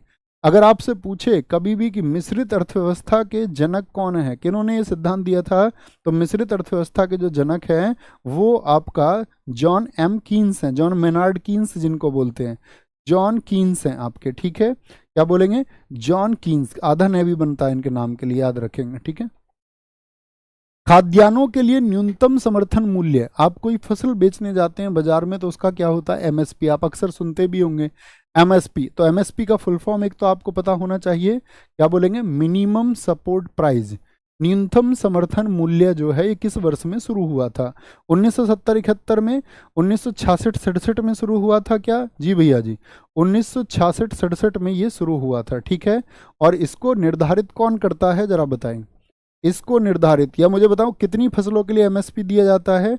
इसको निर्धारित करता था कृषि मूल्य आयोग, एग्रीकल्चर प्राइज कमीशन इसको हम कहते थे, एग्रीकल्चर प्राइज कमीशन। और दरअसल में ये 1965 में बना था।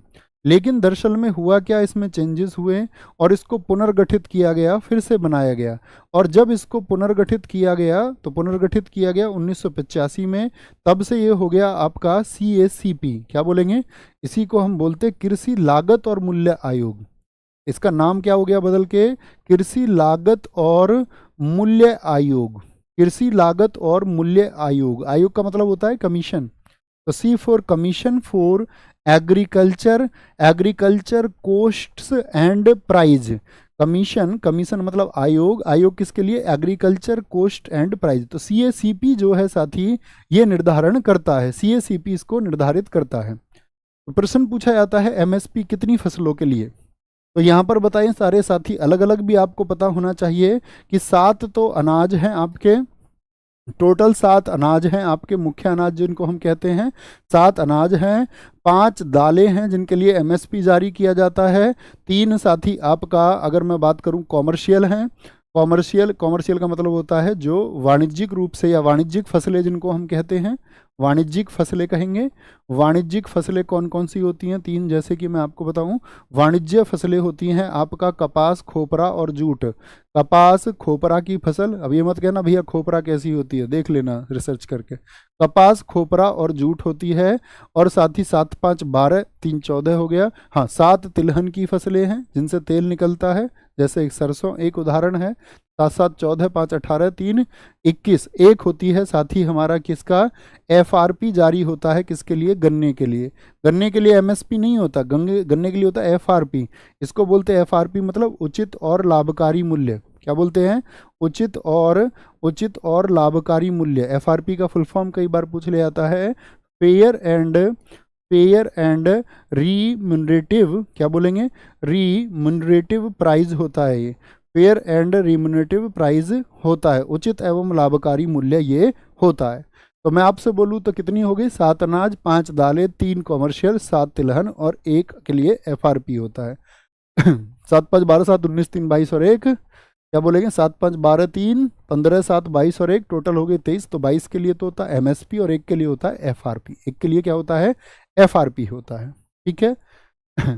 आधुनिक अर्थशास्त्र का जनक किसको माना जाता है? PC रॉय को, सत्यार्थी या एडम स्मिथ को? भैया एडम स्मिथ को माना जाता है। और एडम स्मिथ की ही बुक कौन सी है दोस्त? बोलेंगे एडम स्मिथ। आजकल बहुत क्वेश्चन पूछा जाता है, क्या बोलेंगे कि उन्होंने अपनी पुस्तक द वेल्थ ऑफ साइंस, किस वेल्थ ऑफ सॉरी साइंस करो, wealth of nation, the wealth of nation, ये उन्होंने किस वर्ष लिखी थी? तो वेल्थ ऑफ नेशंस ये 1776 में आई, एडम्स की बुक। ठीक है। PC राय जो ऑप्शन 1 में है दोस्त, ये भारतीय रसायन विज्ञान के पिता हैं। किसके पिता हैं ये? इंडियन भारतीय जो रसायन विज्ञान है उसके जनक हैं। भारतीय रसायन विज्ञान के जनक हैं। किसके हैं? भारतीय रसायन विज्ञान के ये कौन हैं? ये जनक हैं। ठीक है। सत्यार्थी हो गए, एडम स्मिथ हो गए, ये आपको पता होनी चाहिए। कार्ल मार्क्स की भी बड़ी महत्वपूर्ण पुस्तक है, जरा बताएं। कार्ल मार्क्स की बड़ी चर्चित पुस्तक है, ऑप्शन डी। कार्ल मार्क्स ने कौन सी पुस्तक लिखी है? दास कैपिटल को लिखा है। किसको दोस्त? दास कैपिटल को। पूरी दुनिया में छा गई थी ये किताब। 1867, 1885 और साथ ही 1894, 3 संस्करण इसके आए थे। 3 एडिशन है ये इसके। क्या बोलेंगे? 3 एडिशन आए थे और उस समय बड़ी पढ़ी गई थी, मतलब उस समय के हिसाब से बड़ी ठीक भी थी। राष्ट्रीय आय क्या होती है? जो नेशनल इनकम है उससे क्या मतलब होता है? कि हम बार बार बात करते हैं किसी देश के राष्ट्रीय आय बढ़ाएं, राष्ट्रीय आय घटाएं। तो राष्ट्रीय आय दरअसल में होती क्या है? यह एक वर्ष में किसी देश में उत्पादित सभी वस्तुओं और सेवाओं का मूल्य है। जो भी गुड्स और सर्विस हैं उनका अगर हम बात करें, साथ ही किसमें मॉनिटरी वैल्यू है क्या ये? जी भैया, यह याद रख लेना। 2 वर्ष की वैल्यू बात नहीं होगी, 5 नहीं होगी, 1 वर्ष में बाहर उत्पादित नहीं होगी। 1 वर्ष में किसी देश में जो उत्पादित हुआ है वही क्या होती है? वही NI होता है, वही नेशनल इनकम होती है। नेशनल इनकम होती है। NPCI की स्थापना कब हुई? और क्लास के सबसे बेहतरीन बच्चे वो हैं जो NPCI का पूरा नाम बता सकें। नेशनल पेमेंट, क्या बोलेंगे? आप बोलें तो भी काफ़ी होगा। National payment corporation of India. National payment corporation of India है। ठीक है। जो साथी आपका क्या बोलेंगे? RBI द्वारा इसकी स्थापना की गई। और जो NPCI का हेडक्वार्टर बनाया गया, NPCI UPSI 2021 में पूछा गया इसका हेडक्वार्टर कहाँ पर है? वो मुंबई में है। कहाँ पर है? मुंबई में इसका हेडक्वार्टर है। और ये साथी किस एक्ट के द्वारा बनाया गया था? तो जो कंपनी एक्ट है 2013 उसके द्वारा, कंपनी एक्ट 2013 के द्वारा बनाया गया। इसी के द्वारा साथी यूपीआई का फुल फॉर्म क्या बताया कल? Unified payment interface. इसी NPCI के द्वारा ही UPI को लॉन्च किया गया। क्या बोलेंगे? NPCI द्वारा ही UPI लॉन्च हुआ, यूनिफाइड पेमेंट इंटरफेस लॉन्च हुआ। और यही जो UPI है साथी, इसको जो लॉन्च किया गया, याद रख लेना, क्या बोलेंगे भैया? इसको लॉन्च किया गया आपका 11 अप्रैल 2016 को लॉन्च किया गया UPI को। और याद रख लेना, यहीं फिर भारत सरकार ने एक भीम भी लॉन्च किया था। भीम का पूरा नाम क्या है? Bharat Bharat interface for money, Bharat interface for, Bharat interface for money है, ठीक है, भीम। और ये किसके द्वारा, केंद्र सरकार द्वारा लाया गया। उद्घाटन इसका उस टाइम पे आपका हमारे मोदी जी ने किया, तो 30 दिसंबर 2016 को, 30 दिसंबर 2016 को जो देश के प्रधानमंत्री हैं नरेंद्र मोदी ने उसको लॉन्च किया था। क्या बोलेंगे, क्या बोलेंगे जी, नरेंद्र मोदी ने उसको लॉन्च किया। तो भारत इंटरफेस फॉर मनी क्या बोलेंगे आपका, केंद्र सरकार द्वारा। एनपीसीआई द्वारा आपका क्या बोलेंगे, ये तो आपका किसके द्वारा, सेंट्रल गवर्नमेंट द्वारा। लेकिन national payments corporation of India द्वारा यूपीआई को लॉन्च किया गया, किसको, यूपीआई को लॉन्च किया गया था, ठीक है। सॉरी, यहाँ पे तो रह गया। तो प्रश्न था हमारा एनपीसीआई की स्थापना कब हुई, तो 2008 में हुई थी एनपीसीआई की स्थापना, 2008 में। निम्नलिखित में से कौन सा है जो साइबर क्राइम नहीं है। डेनियल ऑफ सर्विस, मतलब किसी साथी जो कमांड आ रही है, कोई कमांड आ रही है आपसे, कोई कुछ मांग रहा है, मतलब ऑनलाइन ओटीपी वगैरह, आपने कोई भी सर्विस आदि को क्या कर दिया, डिनाई कर दिया, तो साइबर अपराध नहीं है। मैन इन द मिडल, वो साइबर अपराध है, साथी साइबर अपराध नहीं है। ये नहीं पूछा, सॉरी, कौन सा साइबर क्राइम नहीं है। ओहो, साइबर क्राइम नहीं है, तो साइबर क्राइम का मतलब तो होगा फिर तो सुरक्षा देना, तो एईएस हो जाएगा। क्या हो जाएगा, एईएस हो जाएगा। एईएस साथी, आप कभी अपना व्हाट्सएप वगैरह पे मैसेज करते हैं तो उस मैसेज को क्या लिखा आता है, एनक्रिप्टेड मैसेज है। तो एनक्रिप्टेड जो सिक्योरिटी है, एईएस का मतलब वही है कि एडवांस्ड, क्या बोलेंगे, एडवांस्ड एनक्रिप्शन, क्या बोलेंगे, एनक्रिप्शन, यानी कि चीज़ों में क्या रहेगा आपका, क्या बोलेंगे भैया, चीज़ों में क्या रहता है आपका, इसमें एक गोपनीयता रहती है। तो एडवांस एनक्रिप्शन जो स्टैंडर्ड है एईएस क्या करता है, डेटा को इनक्रिप्ट कर देता है, डेटा को सुरक्षित कर देता है। अगर हम बात करें, डेटा को क्या कर देता है, एनक्रिप्ट कर देता है, एईएस होगा। मालवेयर ये या तो वायरस है आपका, man in the middle denial of service नहीं होगा। किस नदी को कुछ लोगों द्वारा दक्षिण भारत की गंगा कहा जाता है, क्या बोलेंगे, दक्षिण भारत की गंगा कहा जाता है, बोलो।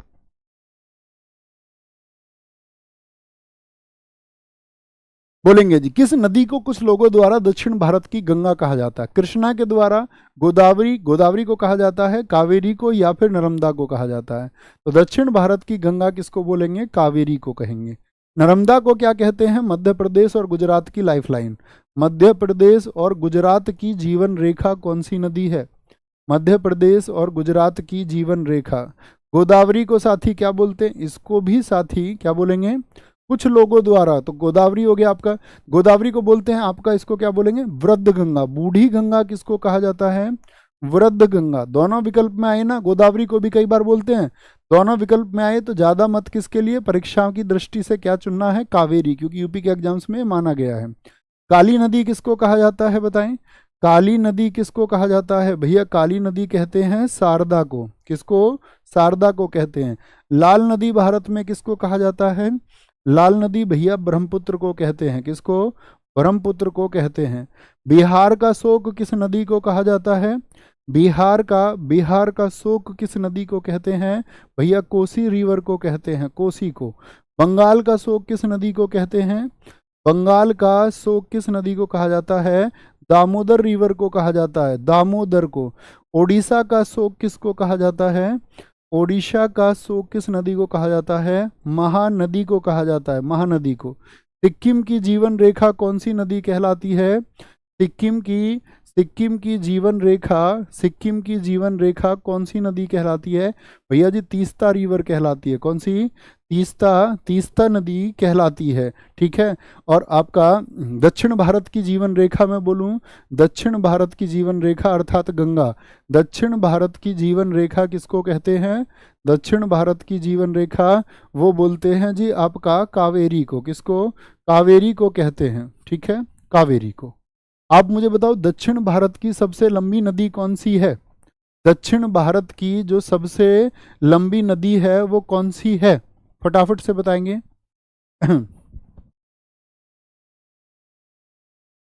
आगे आएंगे, फटाफट से बताएंगे सारे दोस्त। बहुत शानदार, बहुत शानदार।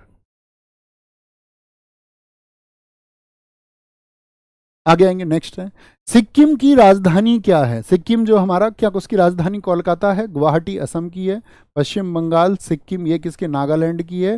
सिक्किम की राजधानी क्या है, गंगटोक है। मेरे हिसाब से राज्यों की राजधानी तो बताने की जरूरत आपको और है नहीं, ये जान लोगे ना सारे लोग।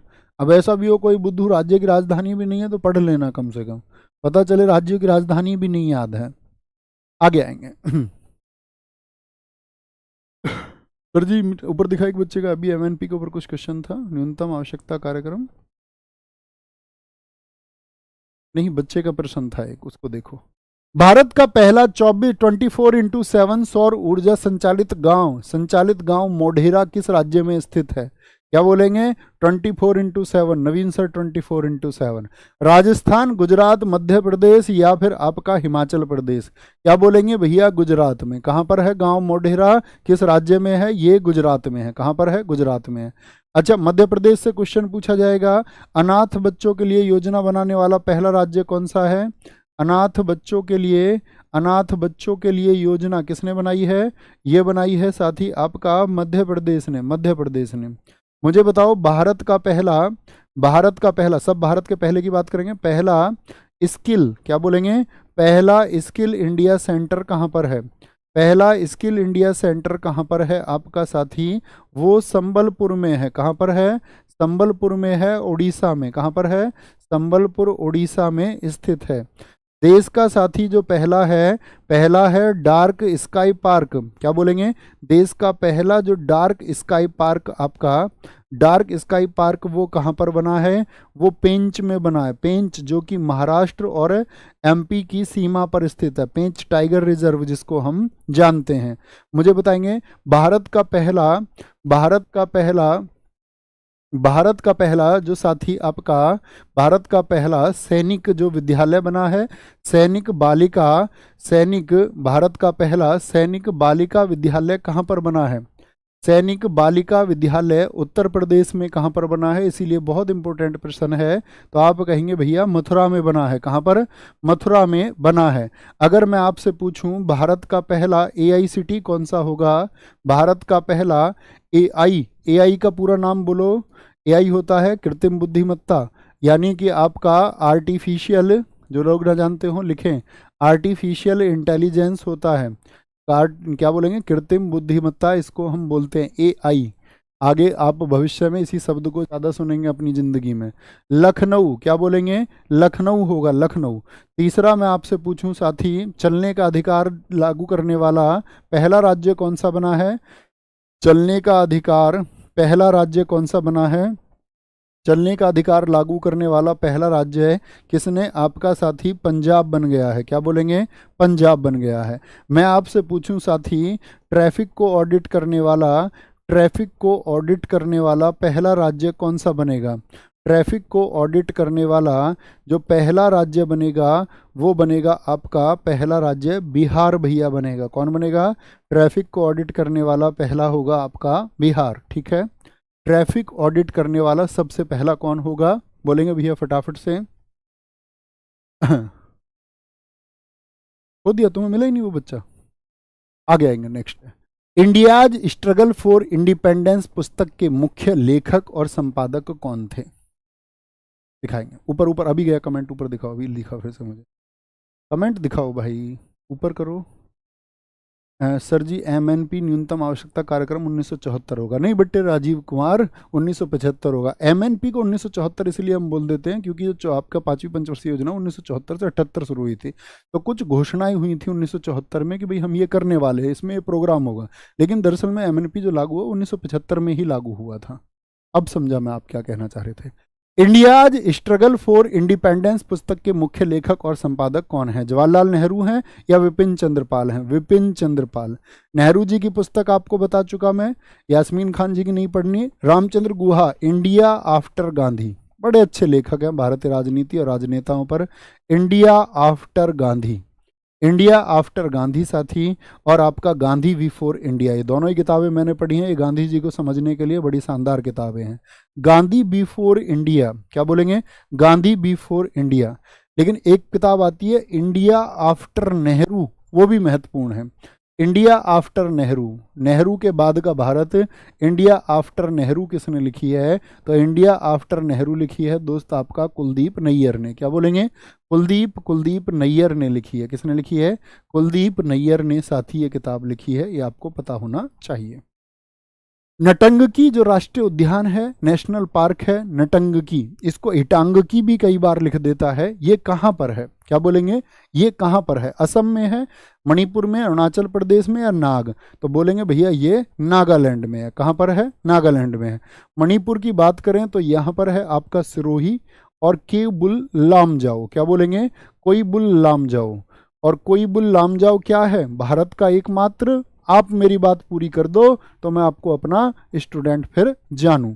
कोईबुल लामजाओ साथी क्या बोलेंगे आप? कि भैया ये भारत का एकमात्र तैरता, क्या बोलेंगे? एकमात्र तैरता आपका एकमात्र तैरता राष्ट्रीय उद्यान है। क्या बोलेंगे? एकमात्र तैरता राष्ट्रीय उद्यान है। इस तरह के स्टैटिक जीके के प्रश्न आपकी परीक्षा में सबसे ज्यादा रहेंगे, ये बात थाम लो, ठीक है। स्टैटिक जीके से मतलब जो प्रश्न स्थायी होते हैं, यूपी पुलिस कांस्टेबल उन्हीं को पूछता है, ठीक है। करंट अफेयर्स का तो पूछेगा तो कोई बहुत टफ, इतना टफ पूछ लेगा किसी से नहीं होगा, नहीं तो पूछेगा तो बहुत आसान, फिर बहुत चर्चित को पूछ लेगा। लेकिन ये प्रश्न स्टैटिक रहेंगे जो सबको बनाने होंगे, ठीक है। नागालैंड का हो गया। अगर मैं आपसे पूछूं मुरलैन कहाँ का है? मुरलैन जो नेशनल पार्क है वो कहाँ का है साथी? आपका मिजोरम का है। किसका है वो दोस्त? आपका मिजोरम का है। साउथ बटन कहाँ का है दोस्त? बोलेंगे साउथ बटन कहाँ का है? साउथ बटन आपका दोस्त कहाँ का है? अंडमान निकोबार का है। और यही सबसे छोटा नेशनल पार्क भी है। सबसे छोटा नेशनल पार्क ये है। तो मैं आपसे पूछूं भारत का सबसे बड़ा नेशनल पार्क कौन सा है? तो लिखना जिनको नहीं पता हो कि भैया हेमिस है लद्दाख में। सबसे बड़ा कौन सा है? वो हेमिस है लद्दाख में। निम्नलिखित में से कौन सी मालदीव की आधिकारिक भाषा है? तो ये भी भारत के पड़ोसी देशों से प्रश्न बना, जो कि आपका सिलेबस है। तो किस पड़ोसी देश में बोली जाती है साथी? बोलेंगे आपका, क्या बोलेंगे जी? मालदीव की। तो मालदीव की हो जाएगी दोस्त दिवेही। दारी कहाँ की है? दारी और पश्तो ये भारत के पड़ोसी देश कहाँ पर बोली जाती हैं? अफगानिस्तान में बोली जाती है, अफगानिस्तान में। जोंगखा भारत के पड़ोसी देश भूटान की, कहाँ की है साथी? भूटान की। और मलयालम ये तो बोलेंगे आप कहाँ पर बोली जाती है? केरल में बोली जाती है, लक्षद्वीप में बोली जाती है। केरल और लक्षद्वीप में साथी एक भाषा और पूछी गई है एसएससी के द्वारा। एसएससी पूछता है, यूपी शायद पूछे ना पूछे, माहे। क्या बोलेंगे? माही भाषा कहाँ की है? माही भी बोलते हैं उसको, मही भी बोलते हैं, लक्षद्वीप की है। जैसे मैं आपसे पूछूं बर्मी भाषा भारत के किस पड़ोसी देश की है? तो भैया जी म्यांमार की है। कहाँ की है? म्यांमार, क्योंकि इसका पुराना नाम बर्मा था।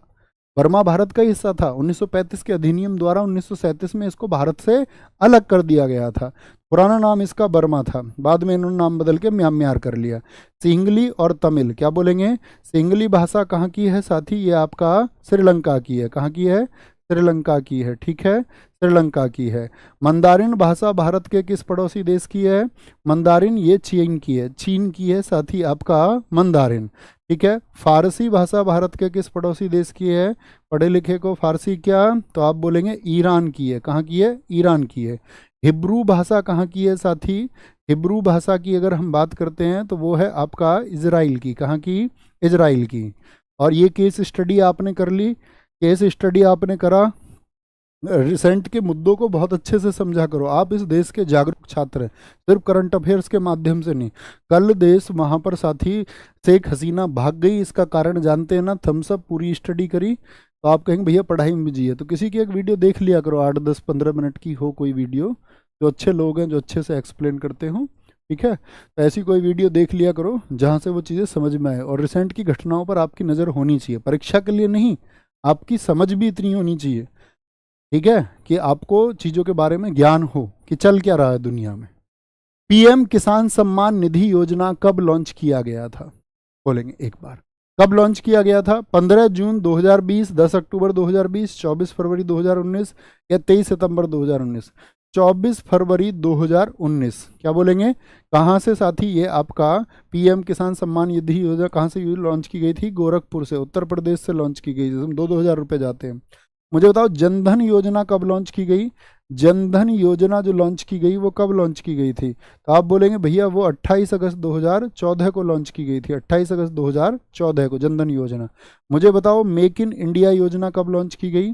मेक इन इंडिया ये योजना कब लॉन्च की गई थी? तो 28 सितंबर 2014, 28 सितंबर 2014। मिशन स्वच्छ भारत कब लॉन्च किया गया साथी बोलेंगे? मिशन स्वच्छ भारत कब लॉन्च किया गया? मिशन स्वच्छ भारत लॉन्च किया गया आपका 2 अक्टूबर 2014 को। किसको? 2 अक्टूबर 2014 को। अगर मैं पूछूं आपसे पीएम मुद्रा योजना, इसमें राशि कितनी हुई साथी? पीएम मुद्रा योजना इसकी राशि दोगुनी हो गई, मैंने आपको बताया था। 8 अप्रैल 2015 को लॉन्च की गई थी, 8 अप्रैल 2015 को लॉन्च की गई थी। मुझे बताओ पीएम सुरक्षा बीमा योजना कब लॉन्च की गई थी? पीएम सुरक्षा बीमा सुरक्षा योजना जो थी सुरक्षा बीमा, ये 8 मई 2015 की है, 8 मई 2015 की है। आप मुझे बताओ पीएम उज्ज्वला योजना जो 2 फेस में लॉन्च हुई, पीएम उज्ज्वला योजना कब लॉन्च हुई थी साथी? तो पीएम उज्ज्वला योजना आपका दोस्त पहला फेस इसका 1 मई 2016 को लॉन्च हुआ था, और इसी का साथी 2.0 वर्जन जो था वो 10 अगस्त 2021 को लॉन्च हुआ था, 2021 को लॉन्च हुआ था, 2021 को लॉन्च हुआ था, 2021 को साथी लॉन्च आपका हुआ था। ठीक है, 2021 को भैया लॉन्च हुआ था। प्रधानमंत्री गरीब कल्याण योजना कब शुरू की गई थी? जो गरीबों के कल्याण के लिए योजना शुरू हुई, ये आपका आज का होमवर्क का क्वेश्चन है। सभी साथी इसका आंसर जरूर करेंगे और खुशहाल रहेंगे, बेगजब तरीके से रहेंगे। ठीक है, मेहनत करते रहिए, ख्याल अपना रखना है। बहुत बहुत सुकून मिलता है, बहुत बहुत सुकून मिलता है जब उनसे हमारी बात होती है। वो हजारों रातों में वो रात होती है जब निगाहें उठाकर देखते हैं वो मेरी तरफ, तब वही पल मेरे लिए सारी कायनात होती है। तो ख्याल रखिए और मुस्कुराते रहिए, आगे बढ़ते रहिए। थैंक यू, नमस्ते, जय हिंद, जय भारत, टेक केयर।